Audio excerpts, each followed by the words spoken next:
இந்த video skip பண்ணாம பாருங்க, அப்பதான் நான் என்ன விஷயம் சொல்றேன்னு உங்களுக்கு புரிய வரும்.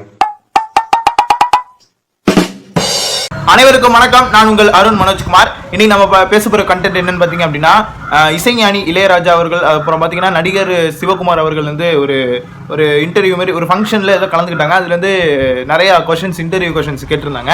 அதுக்கு இளையராஜா அவர்கள் ஒரு சில பதிவீட்டு கொடுத்திருந்தாங்க. ஓகேங்களா, என்னன்னா அமரர் கல்கி அவர்களை பத்தி பேசினாரு, அப்புறம் ரமண மகரிஷியை பத்தி பேசினாங்க. ஓகேங்களா, அது என்ன ஃபங்க்ஷன் அப்படிங்கிறது எனக்கு எக்ஸாக்டா தெரியல. ஆனா ஒரு சில விஷயங்கள் சொல்லும்போது எப்பயுமே ஒரு பேட்டிலையும் இருந்தாலும் சரி, ஒரு மேடை பேச்சிலையும் சரி, எப்பயுமே ஒரு சர்ச்சை கிளப்பி விடுற மாதிரி தான். எப்பயுமே ஒரு சர்ச்சை கிளம்பிடும்.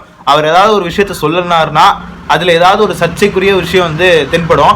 அப்படி இந்த வாட்டி பயங்கரமா சிக்கின ஒரு விஷயம் எது அப்படின்னா, ஏப்ரல் மாதம் 28 டைம்ல ரிலீஸ் ஆன பொன்னியின் செல்வன் பாகம் 2. அதுக்கு முன்னாடியே பொன்னியின் செல்வன் வந்துருச்சு.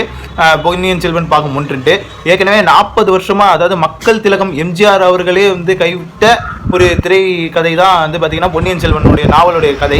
அது ஆக்சுவலாக அந்த மாதிரி ஷூட்டிங்கில், அந்த மாதிரி கன்ஸ்டெயினில், அந்த மாதிரி பட்ஜெட் டைமிங்கில் படம் எடுக்க முடியாமல் கிட்டத்தட்ட 40 வருஷம் போராட்டம். ஓகேங்களா, எம்ஜிஆர் அவர்கள்கிட்ட அப்புறம் அவர் கமல்ஹாசன் ஐயாட்ட கொடுத்து, கமல்ஹாசன் ஐயா திரும்பியும் மணிரத்னம் ஐயாட்ட கொடுத்து, திரும்பியும் மணிரத்னம் ஐயாட்டேருந்து கமல்ஹாசன் ஐயா வாங்கினது. அப்புறம் கமல்ஹாசன் ஐயாட்டேருந்து திரும்பியும் மணிரத்னம் ஐயா போய் கடைசியில் மணிரத்னம் ஐயா 2020ஆம் ஆண்டுலேயே படத்தை கிட்டத்தட்ட 180 நாட்களில் படத்தை முடிச்சிட்டாங்க, 2 பாகத்தையுமே. ஓகேங்களா, அது எப்படி அவ்வளோ பெரிய கதை, கிட்டத்தட்ட பார்த்தீங்க அப்படின்னா 5 வால்யூம். ஓகேங்களா, 5 பாகங்கள், கிட்டத்தட்ட பார்த்தீங்க அப்படின்னா ஒரு மிகப்பெரிய ஸ்டோரி. ஓகேங்களா, ஒரு வால்யூமுக்குமே அது நேரேட் பண்ணுறதுக்கே கிட்டத்தட்ட பார்த்தீங்கன்னா ஒரு நாளைக்கு மேலே எடுத்துக்கும். ஓகேங்களா, எக்ஸாக்டாக சொல்ல போனால் ஒரு நாளைக்கு மேலே எடுத்துக்கும். அந்த மாதிரி பார்த்தீங்க அப்படின்னா நான் சொல்கிறது நரேஷன் சொல்கிறேன்.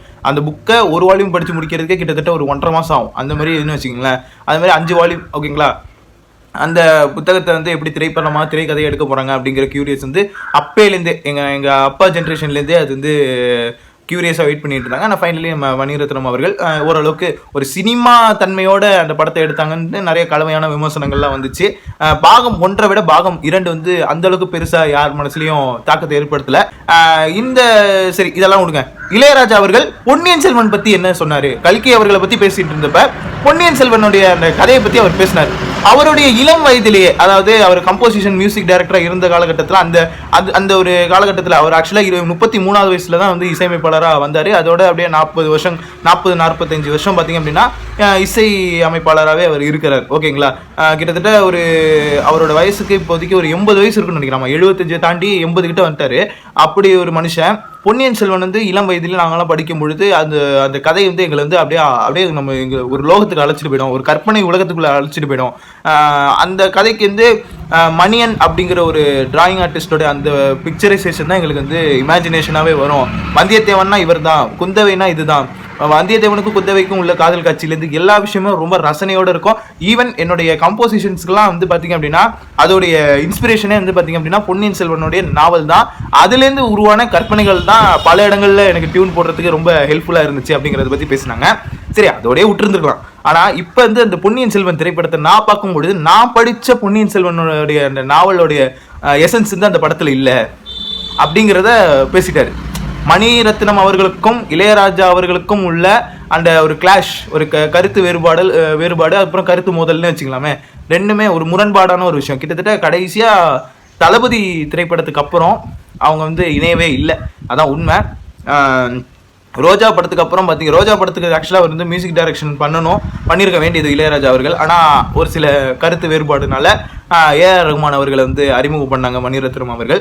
அதில் பார்த்தீங்கன்னா கவி பேரரசு வைரமுத்து அவர்களுக்கும் நம்ம இளையராஜா இசைஞானி இளையராஜா அவர்களுக்குமே ஒரு பெரிய கருத்து வேறுபாடு இருக்குது. ஏறக்குறைய ஒரு 30-35 வருஷம் ஆயிடுச்சு அந்த இதுலேருந்து. இன்னும் அவங்க சரியாக பேசிக்கல. ஓகேங்களா, அது மாதிரி ஒரு சிலது இருக்குது. ஓகேங்களா, இந்த மாதிரி ஒரு விஷயம் ஆல்ரெடி எல்லாருக்குமே பரிச்சயமான ஒரு விஷயம். இவர் அதை கரெக்டாக மணிரத்னம் அவர்களே எப்படி அட்டாக் பண்ணணுமோ அதை அட்டாக் பண்ணியிருக்காரு. போகிற போக்கிலே ஒரு ஸ்பீச்லேயே அட்டாக் பண்ணி விட்டார். ப்ராபப்ளி அவர் அட்டாக் பண்ண மாதிரி தான் அந்த திரைப்படமும் இருந்திருக்கு. ஆனால் அந்த படத்துக்கு இவர் மியூசிக் அமைச்சிருந்தா எப்படி இருந்திருக்கும் அப்படிங்கிறத பற்றியெல்லாம் ஆக்சுவலாக கேட்டிருந்தாங்க. அதாவது கீழே கமெண்ட்ஸில் போட்டிருந்தாங்க. அதெல்லாம் பார்க்கும்பொழுது எனக்கு கொஞ்சம் புரியலை. அவர் பல இசைக்கருவிகளுடைய நோட்ஸை அப்படியே எழுதிக்கிட்டே இருப்பாராம். மனசில் விட்டு என்ன வருதோ அதை அப்படியே எழுதி அதை மாதிரி நோட்ஸ் கொடுக்கக்கூடிய ஒரு ஆள். ஒரே நோட்ஸில் பல இன்ஸ்ட்ருமெண்ட்ஸ்க்கான கீ நோட்ஸ் எல்லாம் பயங்கரமாக எடுத்து சொல்லக்கூடிய ஒரு இசையிலேயே மேதை அப்படிங்கிறது தான் உண்மை, யதார்த்தமும் கூட. அவருக்கு எத்தனை கருவிகள் அவர் வாசிச்சிருக்காரு அப்படிங்கலாம் தெரியல. ஆனால் அத்தனை கருவிகளுக்கான நோட்ஸு கீ நோட்ஸாக எழுதக்கூடிய ஒரு ஆற்றல் வந்து அவருக்கு இயல்புலேயே அமைஞ்சிருச்சு. ஓகேங்களா, அந்த மாதிரி தான் அவரோட இசை வந்து அப்படியே கற்றுக்க ஆரம்பிச்சார். இப்போ மற்ற இசையமைப்பாளருக்கு வந்து எப்படின்னா ஒரு இன்ஸ்ட்ருமெண்ட்ஸ் கிட்டையும் ஒரு நோட்ஸ் வந்து தனித்தனியாக தான் கொடுக்க வேண்டிய ஒரு இது வந்துடும். ஆனால் இவர் வந்து ரஃபாகவே வந்து பார்த்தீங்க அப்படின்னா ஒரே லைனில் இத்தனை இன்ஸ்ட்ருமெண்ட் இந்த இதுன்னு ஒரே இதுக்குள்ளே எழுதக்கூடிய வல்லமை படித்ததா அவர் வந்து இன்டர்வியூவில் சொல்கிறப்ப இந்த பொன்னியின் செல்வன் தான் எனக்கு அதுக்கும் ஹெல்ப்ஃபுல்லாக இருந்திருக்கு. ஆனால் நான் இப்போ திரைப்படமாக பார்த்த பொன்னியின் செல்வனில் எதுவுமே எனக்கு ஒட்டலை. ஒரு எப்படி சொல்கிறது, எதுவுமே வந்து அந்த நான் படித்து அந்த கற்பனை உலகத்திலேருந்து வந்த அந்த ஒரு விஷயத்த வந்து நான் திரையில் பார்க்கும்பொழுது அது வந்து எனக்கு ஏற்புடையதாக இல்லை, எனக்கு ஒரு மாதிரி ஏற்கலை அப்படின்னு சொன்னார். இது வந்து உண்மைதான். இது வந்து நான் வந்து மறுப்பு சொல்லி எனக்கு இது இல்லை. ஏன்னா நாவலை சரியாக படிச்சுட்டு வந்தவங்களுடைய விஷனில் நீங்கள் அந்த படத்தை பார்த்தீங்க அப்படின்னா பாகம் 1 வந்து கரெக்டாக அது இந்த ஃப்ளோவில் இருந்துச்சு.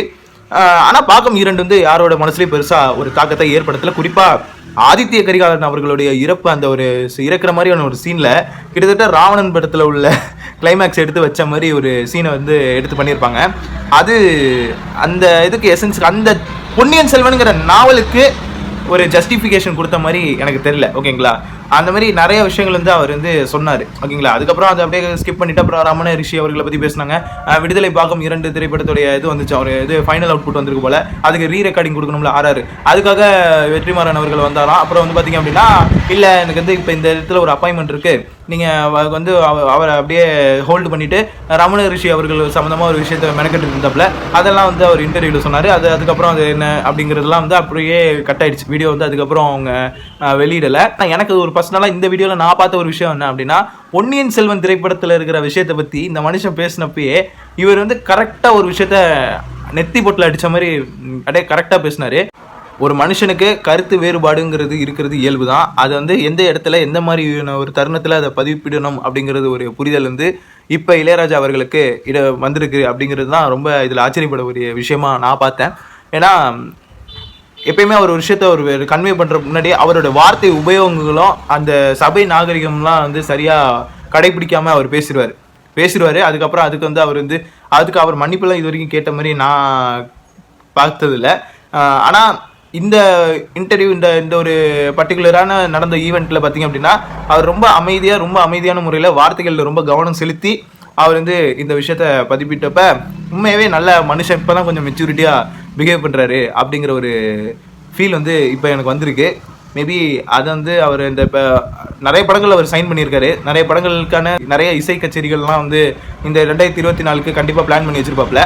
அதை அப்படியே கடைபிடிச்சா நல்லாயிருக்கும் அப்படிங்கிற ஒரு விஷயத்தை நான் சொல்லிவிட்டு நான் இந்த வீடியோவை முடிச்சுக்கிறேன். என்னோட சேனலை சப்ஸ்கிரைப் பண்ணாதவங்க சப்ஸ்கிரைப் பண்ணிடுங்க, பக்கத்தில் இருக்க பெல் பட்டனை கிளிக் பண்ணிடுங்க.